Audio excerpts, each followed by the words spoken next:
Good evening. It's our honor and privilege to welcome you to the weekly BW Dialogue.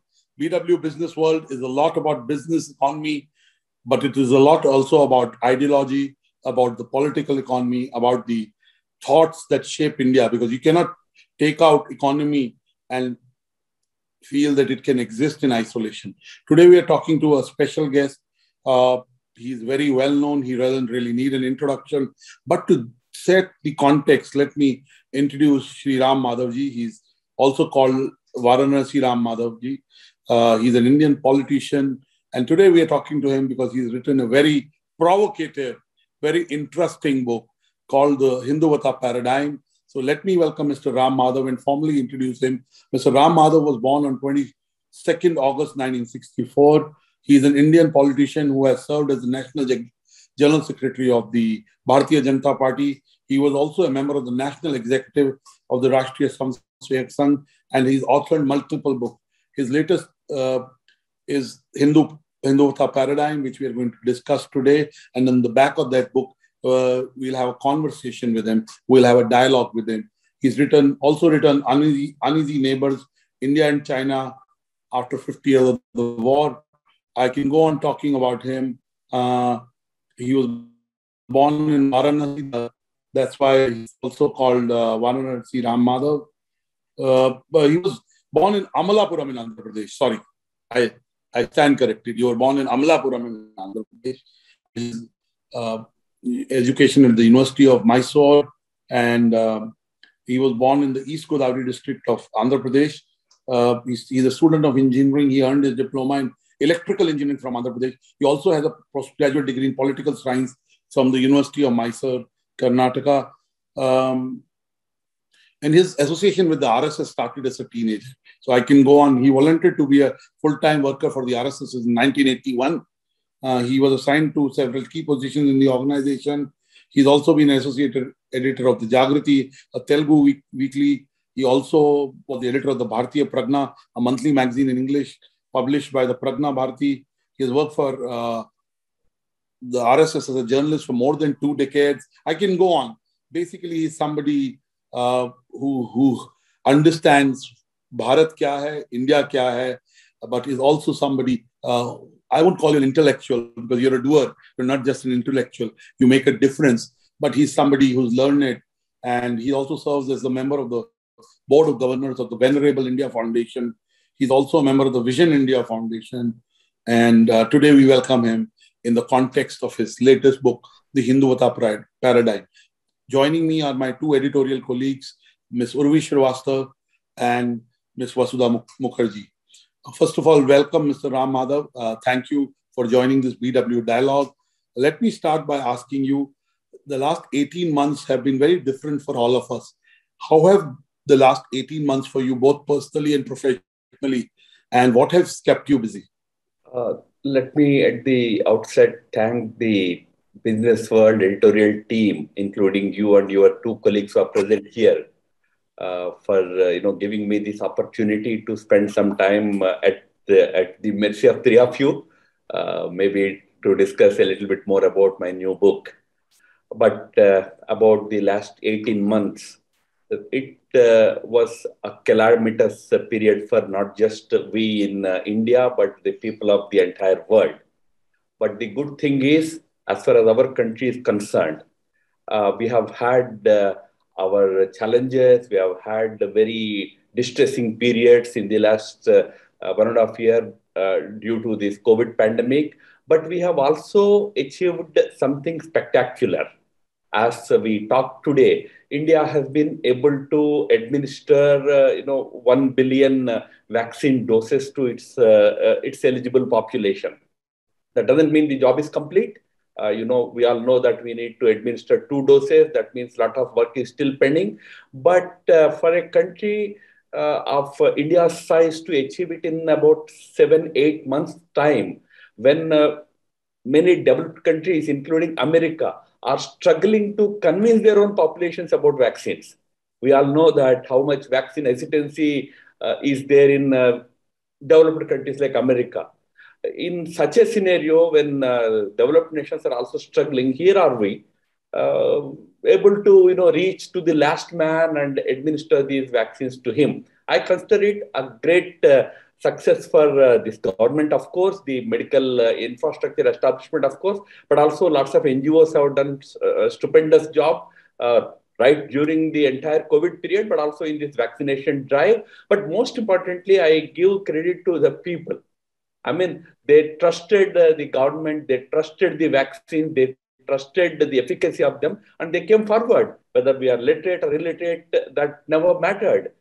So I think it's a very happy thing today, although we had our unfortunate deaths of hundreds of thousands of people and all that. Today, at least, we are able to secure our population through vaccination. Absolutely, Mr. Ram Madhav. It was a mixed bag, but yesterday India celebrated 1 million COVID-19 vaccine doses with song and dance.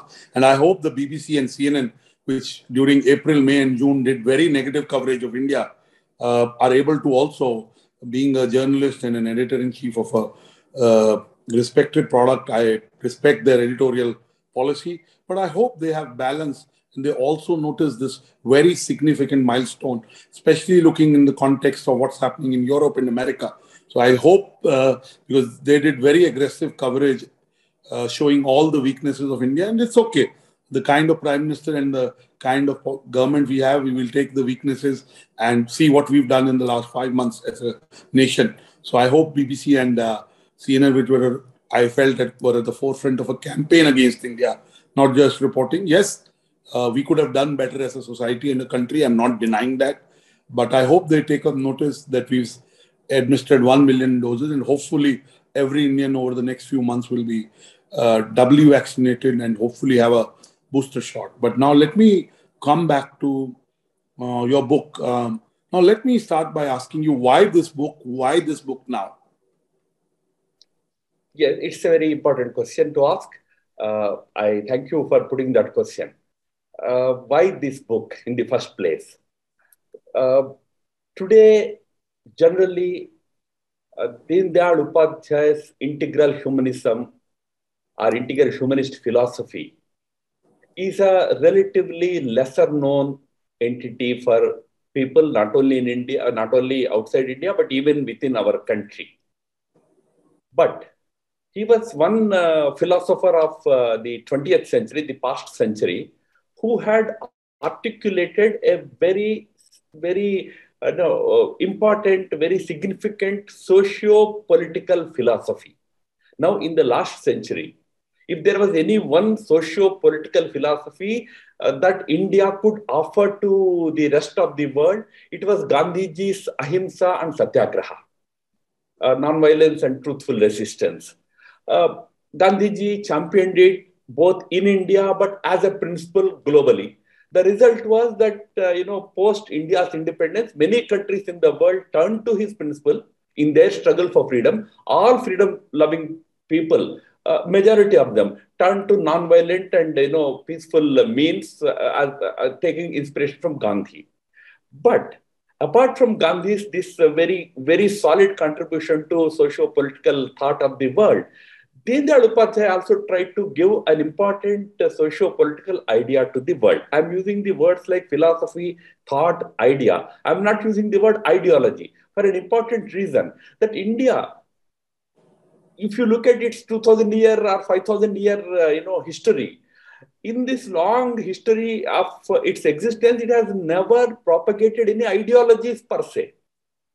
India has not produced a Karl Marx or a John Stuart Mill. It has produced philosophers. Those philosophers gave ideas, right from Adi Shankara to Buddha to Mahavira, to take the contemporary philosophers like Aurobindo or Vivekananda. They were all philosophers articulating noble ideas and leaving the world to, offering those ideas to the world, asking them to build their own models. We were not ideologues in that sense. Then they are also, like Gandhi, belong to that category of philosophers who had given a broad idea about what one can, one can learn from India's civilizational experience when it comes to socio-political institutions, socio-political, establishment of the country post the independence. So that way, this idea is a very important idea. But it could have been adopted at the time of independence, which we did not do. At the time of independence, we rather preferred to go for the then popular, then prevalent Eurocentric ideas. I have nothing against them because those ideas have served our country for the last 7 decades very well. In fact, we have built our entire socio-political establishment edifice on the Eurocentric ideas, the ideas that have the origin in European thought. Probably we have implemented them better than the European countries today, whether it is democracy or it is secularism or it is other social ideas or about the very idea of creating a nation here and all that. But at the same time, there are equally noble, equally profound, ideas that India has championed in many centuries. We could have also turned to them. We had not done it in 47, but in 21st century, when the whole world is passing through a new transition post the COVID, we are into a new world order today. In that transitioning world, probably it is time to turn to some of those ideas. But please remember, I'm not prescribing any blueprint or any model. That's not India's culture. We only give ideas. Based on those ideas, you have to probably reform the existing institutions or build the new ones. That is the purpose with which I tried to interpret Deen Dayal Upadhyay's integral humanist philosophy, which we all follow in Sangh Parivar. That's why I gave the title also as Hindutva Paradigm. It's essentially about integral humanist philosophy. Thank you so much. And, let me address it from another angle. I keep saying we are in a 3C economy. A contactless, we are doing this conversation in a contactless way. A collaborative, you and me and two of my colleagues are collaborative. And most important, compassion, karuna. And, when I read the book, the integral humanistic approach that Sri Deen Dayal Upadhyaya ji espoused and what you brought in the book made me think of compassion, because compassion is at the center of human relations and human interactions. Now, let me ask you, there are multiple chapters in the book. Which is your favorite chapter in the book and why? It's like somebody who has 2 or 3 children, who's your favorite child? It's a difficult question. No, essentially, I mean, as an author, I should only say that the entire book is very dear to me. But having said it, there are certain chapters. For example, the chapter on the question of identity. How do we ultimately define ourselves? There's a chapter where we consider that very identity, if there is any ideology to which we subscribe, it's about that identity, the very cultural identity of this nation. I feel that's an important chapter to turn to, look at, and from it come out questions like, then how do you look at the multicultural setting or multi-religious setting of our country? How do you then handle those multiple religions, and how do you handle questions of identity of different religions and all that? I've tried to address those issues in that one chapter. The second chapter that is very dear to me is the chapter on democracy.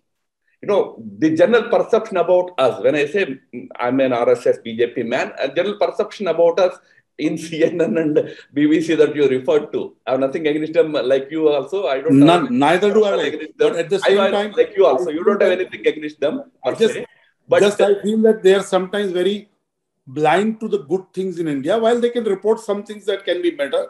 I feel that harsh. Overall, I believe the foreign media is very harsh on India, and there's selective reporting. That's what I believe. Sorry, I interrupted. Absolutely. Absolutely. But they have a perception about our movement as though it is akin to the fascist movements of Europe of the 1930s and 40s. They brand us as a fascist organization, etc., etc. But if you look at Deen Dayal ji's writings, he was a quintessential Democrat.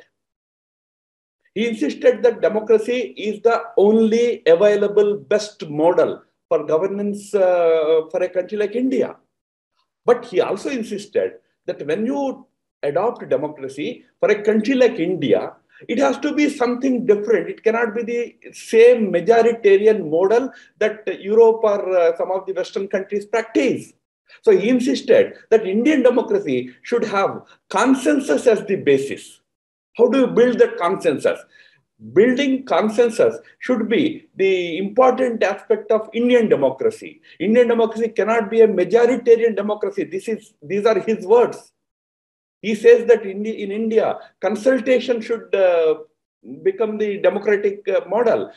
He and Gandhi both say that for them, democracy means the weakest also has the same power as the strongest. No, some of these ideas that they articulated, I feel that chapter again is very important, very revealing for many of those who do not know us closely.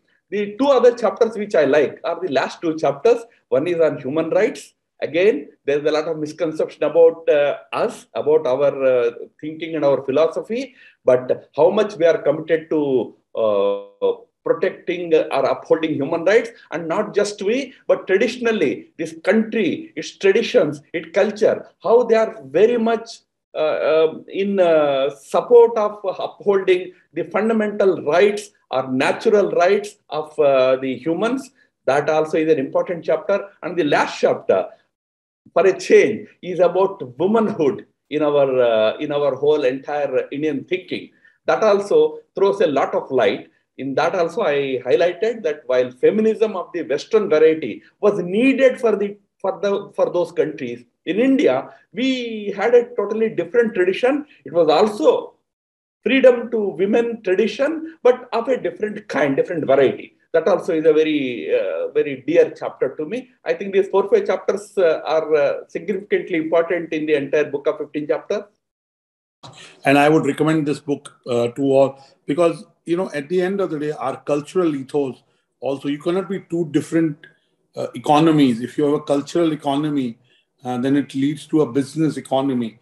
And, I will say it's a book that every business CEO should read. It's about history, it's about our values, and it's the where that our values, we don't need preaching from other countries of the world in terms of how we need to have our moral compass. So I would say it's a very important book, and it comes at a very important time, as the book focuses on some key aspects like nationalism, communism, and the like.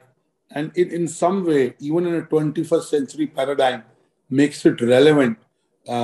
So I want to ask you, as you already said, that the book, while you talked of many political luminaries, the book focuses primarily on Deendayal Upadhyay ji.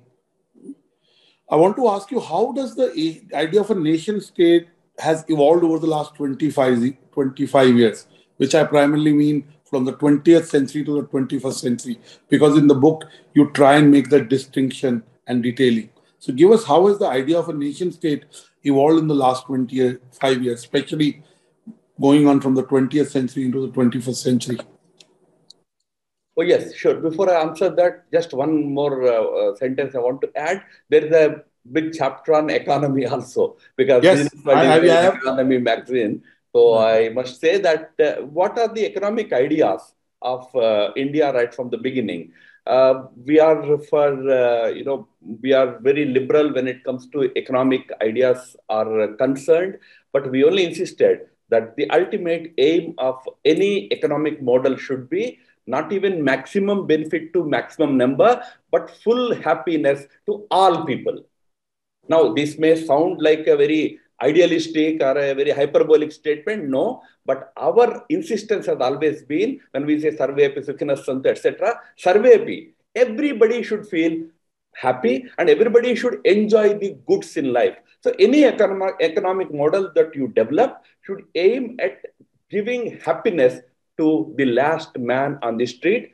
Deendayalji called it Antyodaya, and Gandhiji and others called it in a different way. But coming to that important question of nation state and all, my thesis in this, my argument in this book has been that nation state per se is a very, very European construct in the last 200 years. Nation states came into existence only in the last couple of 100 years in Europe and subsequently in the West. And of course, then they created Africa. How they created also, I wrote about that creation of African states in my book. In India, nation and state are treated as two entirely separate entities. Nation is a is a feeling, is a sentiment, is a spirit. State is one institution of the nation. In India, traditionally, there was never, in the entire history, there was never one state. We all know that when we became independent, there were 560 different kingdoms in this country. So as a state, India was never one until we created one state guided by the constitution. It's a great document we have. By that document, we created one unitary state for the entire population of our country. But state and nation are separate. When there was no single state in India, India was ruled by 500 kings. Was there no nation here? Were we not Indians then? Were we not Bharatiya then? Since you raised that issue, I must take you for 1 minute to what a very interesting debate happened in the Constituent Assembly when we were making the Constitution. Sometime in the end of 1948, Ambedkar presented the first draft of the Constitution to Constituent Assembly. In that, in the preamble, what we see today, the preamble, we, the people of India, that's how the draft also began. Some people in the Constituent Assembly, some leaders, objected to it, saying that you are aping the American Constitution, which also begins with we, the people of the United States of America. Why not say that we, the nation of India, instead of saying we, the people of India? Because the problem is, in Indian Constitution, we have not called India a nation at all. You can check the Constitution today. In the preamble, we called it people of India. In Article 1, we defined India as a union of states. So some members said, first of all, call ourselves a nation, we the nation of India. Ambedkar makes a very important point. He says, look, it's all very fanciful to say that we are a nation, etc., etc. Where is the national consciousness in India? We are divided on castes. And those two are on hierarchical caste system. Somebody is upper caste, somebody is lower caste, these divisions. We are divided on religious lines. So in India, we need to create a nation now. For that, we are creating this state. So we now build a nation. So that phrase that we often come across, nation making, started from that whole discourse. So we have to build a nation here. But we believe that yes, what Ambedkar highlighted at the time was a fact. We lacked in national consciousness. We were divided on various lines. But India has been a nation for millennia. So I suggested that we should look at nation differently and state differently. And when it comes to state, in India, state always played a limited role. You are into business or economic journalism. You appreciate it much more than anybody else. Do you want a state that is omnipresent everywhere? Or you want a state that has a very small, limited role? Indian ethos has been that you will have a shrunk state, small polity. Most of the things will be handled by society by itself. Businesses, they will run on their own. Minimum intervention from the state. That has been the tradition. Kings used to fight in India all the time. They used to fight with foreign aggressors. If there was no foreign aggressor, they would fight amongst themselves. They will pick up some quarrel with a neighboring king and they will fight. But society never fought. Because kingdoms, ruling class was not the center of Indian society. Our trade used to go on. Our social life used to go on. So state and nation in India used to be separate. We followed the European model of nation state after the independence. Not to complain because it has delivered us so many things. We have been able to stitch a good, strong, united nation here. But that point remains that today, state is omnipresent. It's all-encompassing.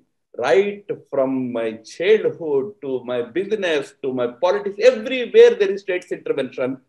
That should change. As Prime Minister repeatedly says, minimum government and maximum governance should be the way forward, but that is the Indian way. Thank you so much, Mr. Ram Madhav. I'll ask my last question around I have a set of other questions, but I'll let Urvi and Vasudha ask the next set of questions. But give us from the chapter on the economic ideas to create the new India for our viewers, for our readers. Why don't you talk about what's in that chapter? Oh, it's a very elaborate chapter. Obviously, it will be difficult for me to go into detail, but briefly I can say that Indian tradition, as I mentioned, has been about, uh, securing happiness to people. But happiness has been the objective of all economies, all economic ideals, all economic principles, whether it was capitalism or communism. Everybody talked about it, but their whole approach was, for communism, it was based on a conflict, haves and have-nots. In the case of capitalism, the emphasis was that maximum number should get maximum benefits. In India, the approach has been that no, here the effort should be to bring happiness to everybody, the last man. So that's why in our system, we also encouraged individual purushartha, individual enterprise, individual endeavor. State should stay away, allow for individual enterprise to grow. In fact, traditionally we said one should earn with Shata Sahasra Bahu, and a million hands. I mean, when I say million hands, one should not remember a corrupt politician, not through corrupt means, but through Purushartha, through righteous means. So the whole idea that if somebody is rich, he should be looting the country, that's not Indian approach. We are not against somebody's prosperity. But those who are capable of, building their economy, are becoming rich, should be able to pass on the fruits of their prosperity to those who cannot afford it or who cannot achieve it. So that is where we also brought in, like Gandhi used it, trusteeship. Although every big company today follows trusteeship. Everybody has a trust or something to, share their profits. That has been the Indian tradition right from the beginning. Second important aspect, but that's the last thing I've said. Otherwise, this chapter is quite big. The second thing is India always believed in Atmanirbharata, which even Honorable Prime Minister talks about. We must understand Atmanirbharata doesn't mean shutting off from all sides from the rest of the world. No. Atmanirbharata is to turn to everybody, but only to ensure that I stand on my own feet, I become rich, I become prosperous, I contribute to the national wealth. Today, what is happening is, in our country, if you look at our macro GDP figures, we are the 6th or 7th largest economy in the world. But look at the per capita. We are 152nd. Because some people are creating wealth, but millions and millions have no contribution whatsoever to country's economy. They are at the most consumers. And even the jobs that we are creating today are not to demean anybody, but Swiggy and Zomato jobs. Those jobs don't create purchasing power. Those jobs don't create wealth at the grassroots. You have to develop economic models that create wealth at the grassroots. So, at least you should like China. China today is not, although it's a very rich country, prosperous country, it's still a middle class country. But are we still a middle class country? We are miles away even to create a totally middle class country. So our effort should be to create grassroots prosperity. That is what Atmanirbharta means. Some people misinterpret as though we should shun foreign companies, foreign capital and all that. No. It's about capability building. Bring all that to enhance your capability. I think these are very fundamental ideas that India always espoused and stood for. Thank you, Mr. Ram Madhav.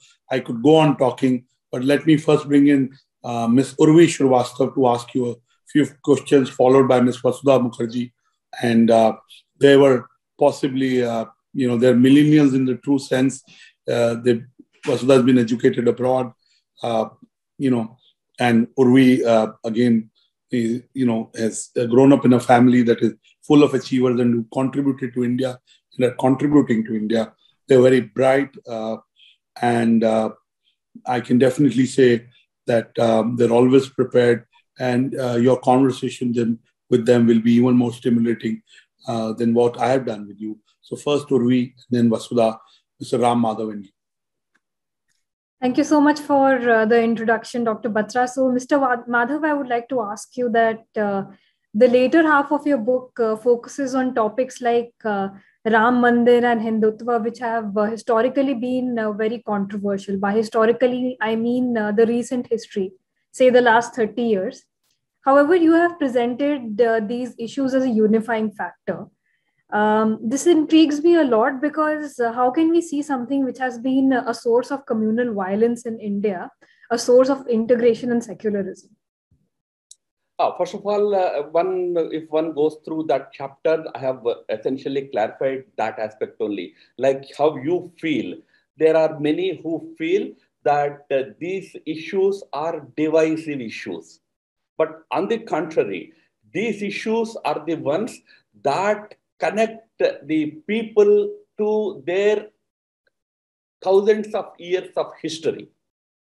What we always insisted was that for creating a united society, united country, the basis cannot be the contemporary politics alone. Contemporary politics has not, it's unfortunate, has not resulted in creating a unified society. On the contrary, politics has left us much more divided.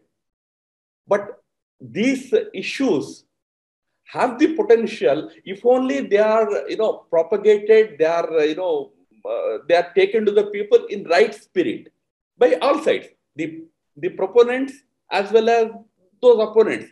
If both take them in their right spirit, what is the message from those things? If only we understand them correctly, they can become lasting unifiers of this country.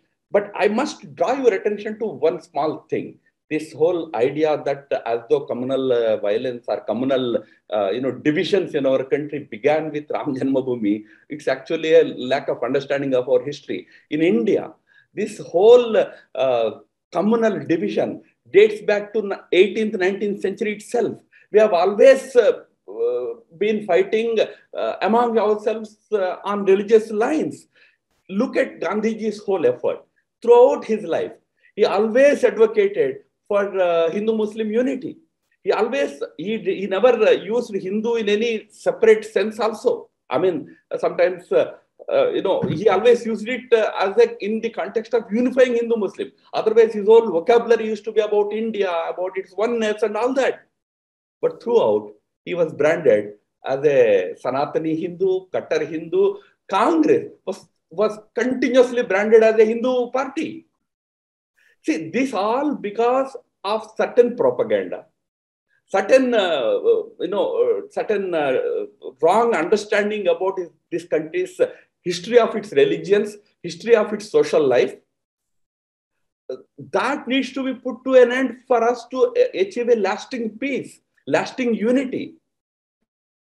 These issues that I highlighted are only from that point of view, not to, further enhance the divisions, nor to put each community against one community against the other. That's the whole purpose behind, trying to explain the spirit behind those movements. I agree with you that there are a lot of misunderstandings about those movements.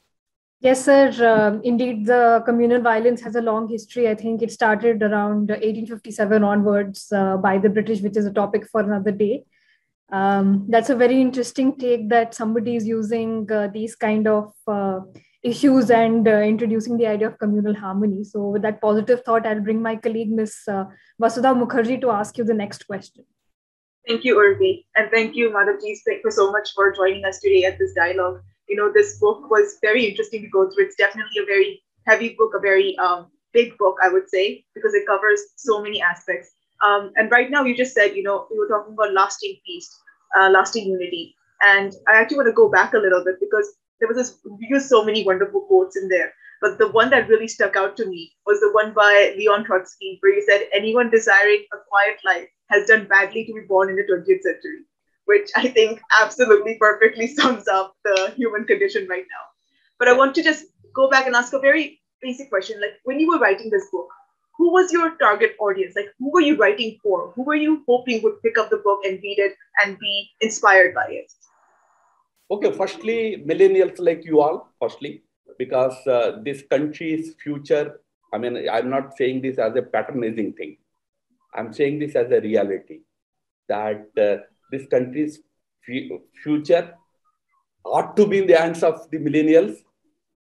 I always say this publicly. Countries like United States of America, when Barack Obama became the president of that world's most powerful country, he was just 47. Medvedev became the president of Russia. He was just 42.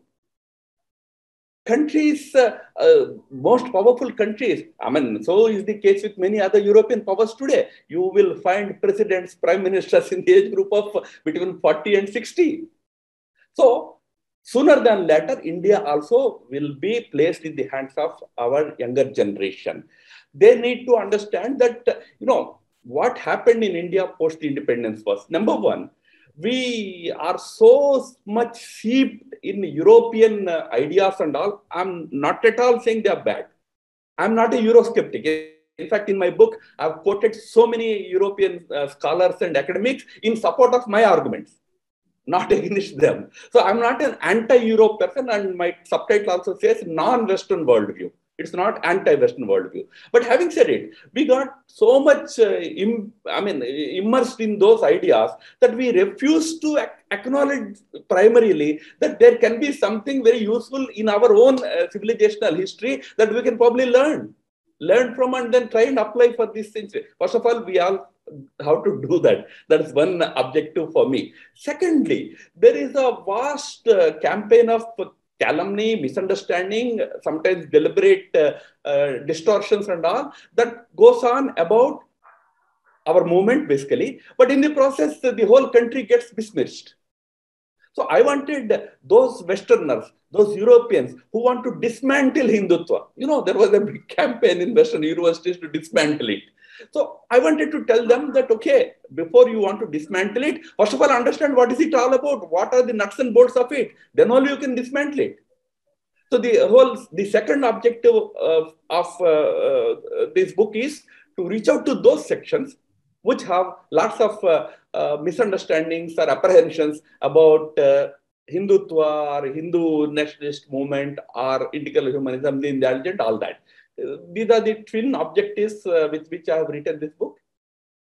Yeah, no, thank you so much. And thank you for being so specific with your language. It's something I especially appreciate, saying non-Western as opposed to anti-Western, saying ideas as opposed to ideologies, really clearing out the differences between that. I think that is something that makes ideas and concepts and philosophy that much clearer, and it definitely made it easier for me to follow the storyline.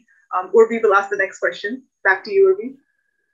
Thank you. Mr. Madhav, since we are talking about non-Western and not anti-Western philosophies, the idea of dharma comes to my mind, which is something the book discusses at length. So I wanted to ask you, when we talk about modern day India, how does this Buddhist concept apply when we use it in our social and democratic order? Not just Buddhist idea is not dharma per se, it is dhamma, they call it. Yes. And dharma word is used in Sikhism. Dharma word is, of course, used in various strands of Hinduism. There is no such thing called Hinduism per se. There are multiple religions. Dr. Radhakrishnan used to call it as commonwealth of religions. Different religious traditions are there within Hinduism.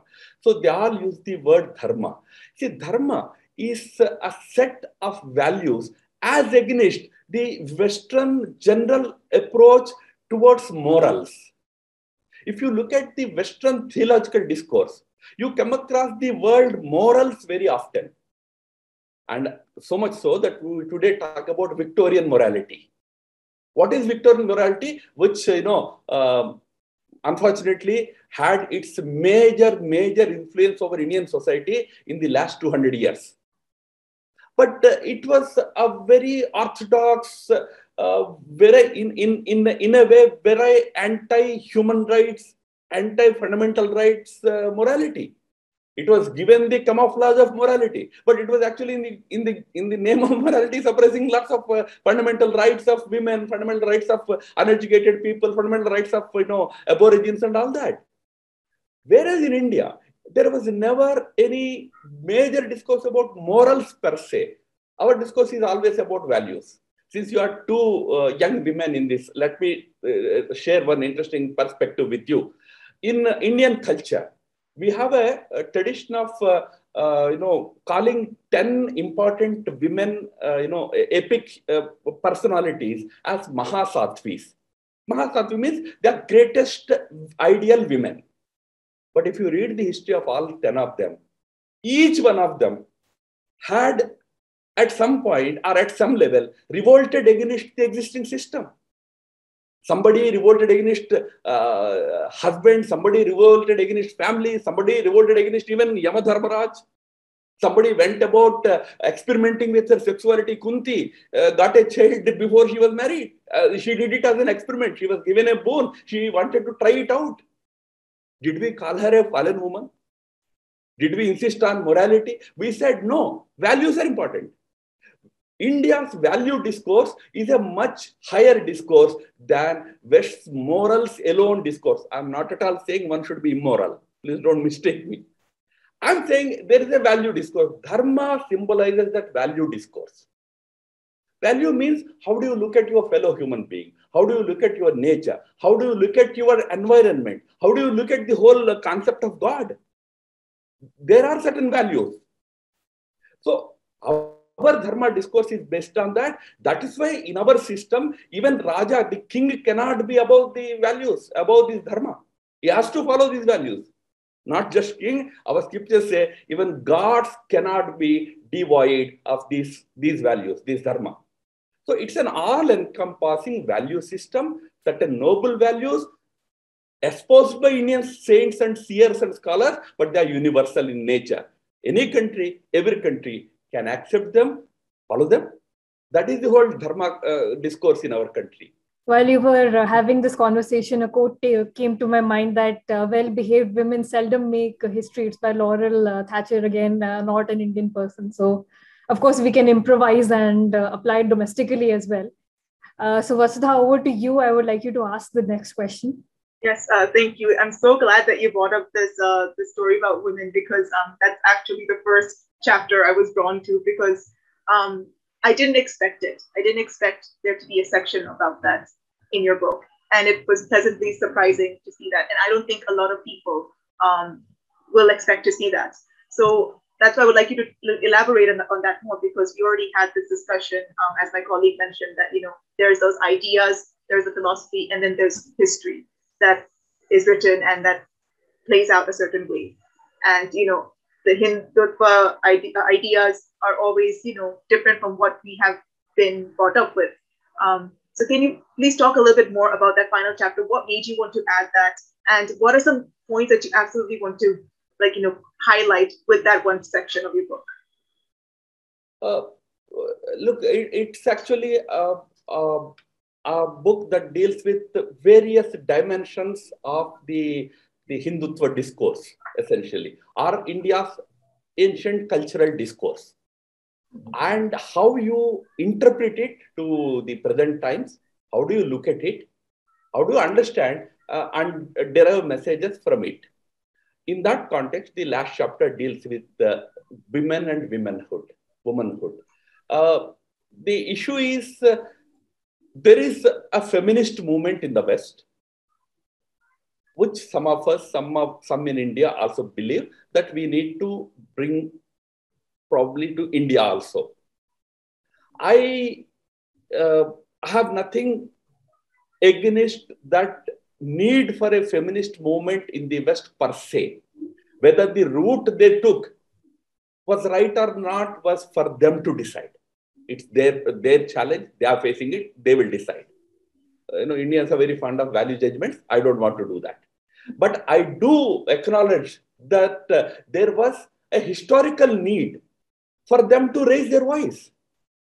And I discussed that need at length in this book. In this chapter. Yeah. But if you talk about India, historically, Indian civilizational experience when it comes to women and womanhood is concerned was totally different from how we understand it today.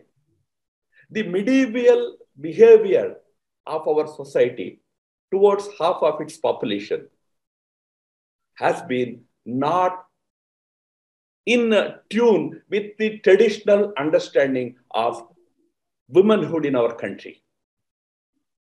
We cite Sita, we cite Draupadi, we cite Savitri as goddesses, etc., etc.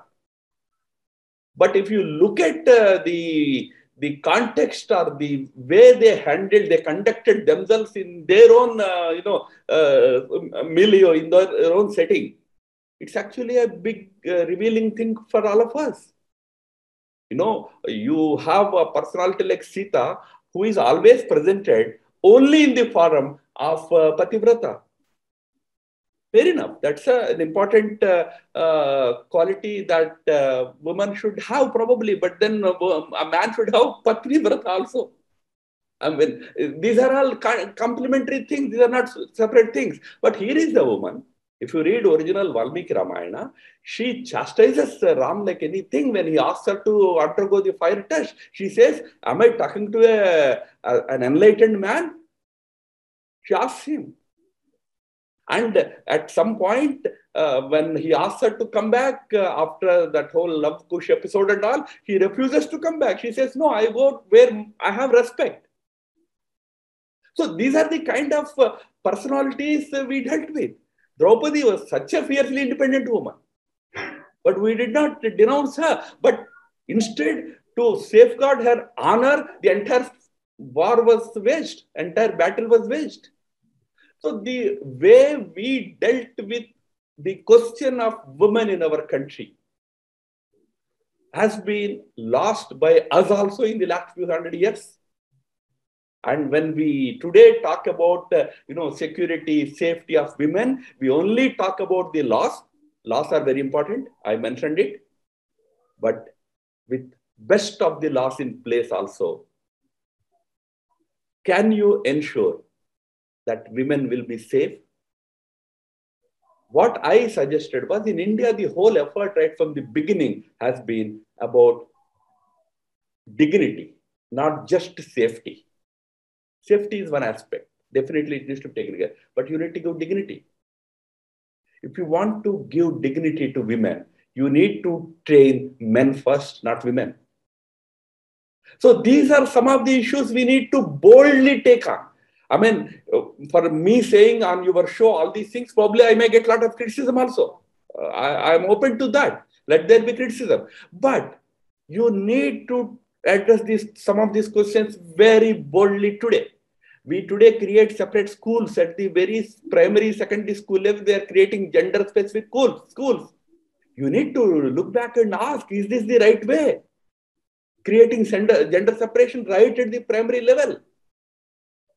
So some of these questions need to be addressed in order for us to change the mindset of the people. India's biggest problem is its mindset. The mindset needs to undergo a major change. That is the intention with which I wrote that chapter. Slightly controversial, I know that. No, I actually like the way you spoke about that chapter, because you did talk about, again, the Western ideologies, and right, the feminist movement is different, and right now it is evolving a lot, and different groups have different fights that they need to do. We talk about how in the Western Christianity, they always blame the women as for the original sin, or Pandora for opening the box. But in Indian mythology, we don't really have any such stories, like you mentioned yourself. There's been generally very strong women. So the fight is perhaps same, but also has its own nuances that we need to recognize. And in general, I think that's one of the biggest points in your book, right? That India as a country, while we can take ideas from elsewhere, we still need to recognize our own individual characteristics that make us unique and make our fight unique and different. I will pass over to Urvi to ask her final question before I wrap up with mine. Okay, Mr. Madhav, since we're talking about ideologies, I wanted to ask you that Gandhiism has been the backbone even of our constitution. Like, let's say we look at our directive principles of state policies and some other laws as well. So how do you think we are able to incorporate it in our contemporary laws, notwithstanding the 73rd and 74th Amendment or the formation of Niti Aayog or anything which is not come across in the last 5 years? How are we incorporating it in modern law framing, given that it is supposed to be a guiding lamp for our lawmakers? Okay, honestly speaking, Gandhi was totally missing in our constitution making. Not as a complaint, I'm saying this, but the fact of the matter is, in fact, T. Prakasham in the Constituent Assembly stands up and makes a very poignant point. He says, what are we doing? Where is Gandhi in it? Because when the first draft was made, it was made on the basis of 8-10 constitutions that included countries like Ireland, I mean, tiny countries, Ireland, Australia, Canada, USA, and of course, the conventions of UK. But there was no reference to India's experience. You talked about jurisprudence.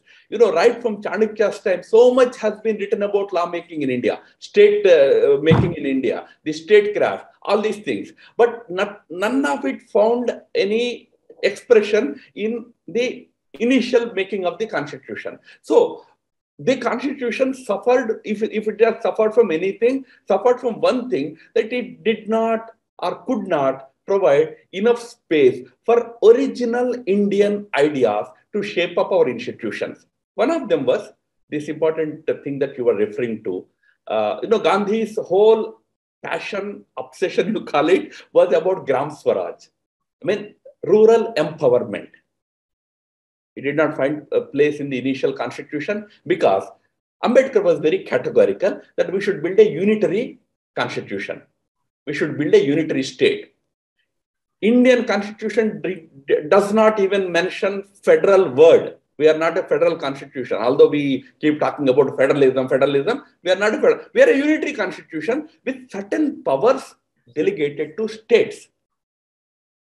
But Gandhi's view was that unitary is fine. Unitary, those days everybody wanted unitary form of government, but government should be small. Most of the functions should be delegated to lower units. That did not happen. It took another 40, 50 years for us to bring, what you mentioned as 73rd, 74th Amendment, the Panchayat Raj Amendment. Now, Panchayat Raj Amendment is a very interesting thing. Through that, you claimed to have implemented Gandhiji's idea, but Gandhiji's idea was about giving powers to villages. 73rd, 74th Amendment does not give powers. It only gives money. I was in a village in Tripura. I found a lot of cattle tied in newly built toilets. I asked them, what are you doing? Toilets were built for you under Swachh Bharat campaign. You are tying your cattle there. The village had told me, sir, we have been asking our DC Saab, Collector Saab, for last 2 years. We needed a cow shed in our village. We wanted him money. He is not granting us money. So we thought, what can we do? We use these toilets because for toilet, we have other facility here. The village needs a cow shed. You are giving them a toilet. Not that toilets are not needed. You have a fundamental problem with your approach. So it may look revolutionary today if I say that, or it's very romantic today if I say that. But if in India, if only what Prime Minister repeatedly says, minimum government, if only we strive for that, if only politicians give up on their obsession to control everything in our lives. Today, a school teacher to be appointed in a village without the MLA's consent, it cannot happen. A constable's appointment without a leader's consent, it won't happen. If only that changes, if only society is allowed to handle many more things, then that very Indian ethos will come into picture. You are young, but I can tell you as somebody who is above middle age, I've seen in my own village, the canal. If you want to build a bridge, we never turn to the DC or MLA or MP. The village rich man, the Jamindar, would contribute and build that bridge across the canal. We never depended on government. That is India, originally. But you now take pride in making people more and more dependent on India, thinking that that's the right way. But as Prime Minister repeatedly says, in India, you need minimum government so that you can have maximum governance. That is what Gandhiji and even then they are always insisted. I think that is the way to go about. When you're talking about building bridges and other constructions on your own, that is taking Atmanirbharta or self-sufficiency to the next level, which I don't even know whether that was the agenda or not. So with that, I'll pass over the beaten to Vasudha to ask the final question of the day and wind up our discussion. Great. Thank you, Urvi. I have two questions to ask you. First of all, after writing this book, what have you learned through this experience? Oh, this book is still very new. And as you also pointed out, it's a bit bulky. So I don't think I will have any quick feedback about this book immediately. But definitely, I don't even intend I didn't even intend it to be any light reading book that you can read at the airport or in a flight and all that. It needs people to seriously apply their mind. As I said, with the two objectives I wrote this, let the youngsters of this country, first of all, try and ponder over it and see whether there are a few things that we can pick up. Another very interesting obsession that many of our youngsters have is, it is all okay, this is all dry philosophy. Where is the model? Model giving is never our idea. Models you have to build.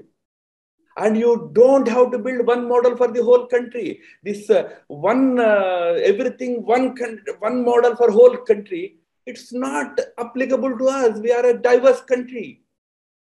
But certain ideals, certain direction should be clear. I hope this helps giving people some idea about the direction that we can probably take. In any case, I'm a very optimist as we enter the post-COVID world order. Next 10 years, if we can take care of some of these issues, like for example, firstly, national unity on the basis of our cultural oneness.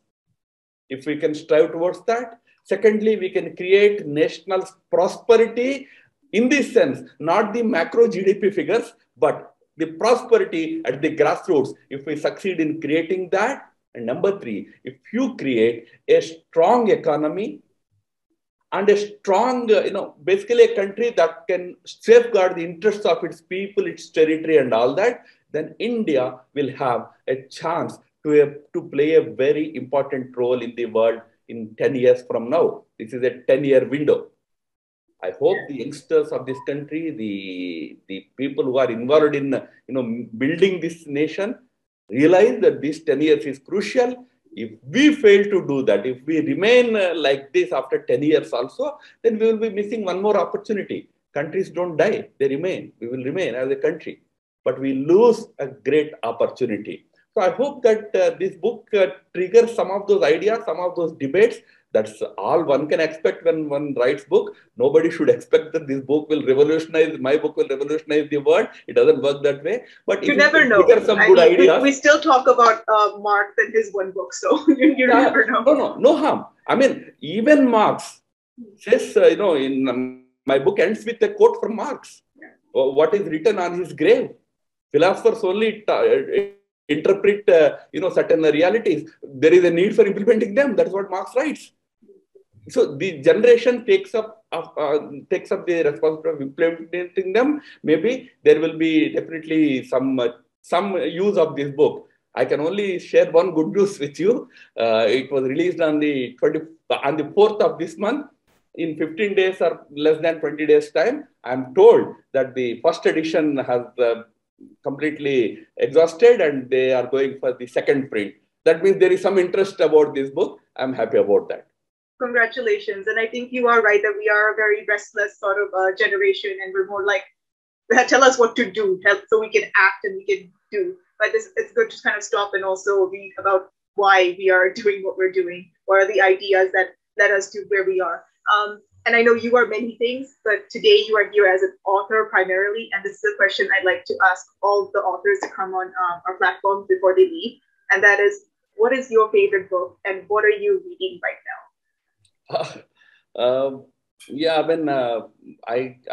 I cannot just talk about any one book as my favorite book. Right now, I'm trying to focus on the Western concept of liberalism. I'm trying to understand its origin, how it has evolved.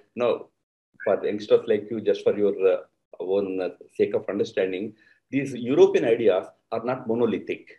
There is no one liberalism. There are 16 types of liberalism in the world. Similarly, there is no one secularism. There are variety of secularisms. French secularism is rejection of religion. American secularism is respect to religion. In America, president takes oath by putting his hand on Bible. So European ideas have various facets of it. I am now in the process of trying to understand the liberalism aspect of it. I have studied a lot about democracy in the last 2 years. COVID also has helped me. So I have taken a few courses from some universities, including some universities in China, which have offered wonderful courses. So Australian universities offered courses. So right now my focus is on studying more about the Western idea of liberalism and how, as a society, India has always espoused a very, very liberal worldview. That's where I'm focusing now. All right. Thank you so much for sharing that with us. And thank you to our audience and all those who registered and came to watch this live. Thank you for being here. Anyone who wants to go back and rewatch this and think you have missed something, you can do that on BW Business World. We're on all social media platforms, YouTube, LinkedIn, Facebook, and of course, businessworld.in. Thank you so much for joining us this evening. And I hope you have a great day, a great week ahead of you with all the festivities coming up. Have a great afternoon. Thank you. Thank you and namaskar.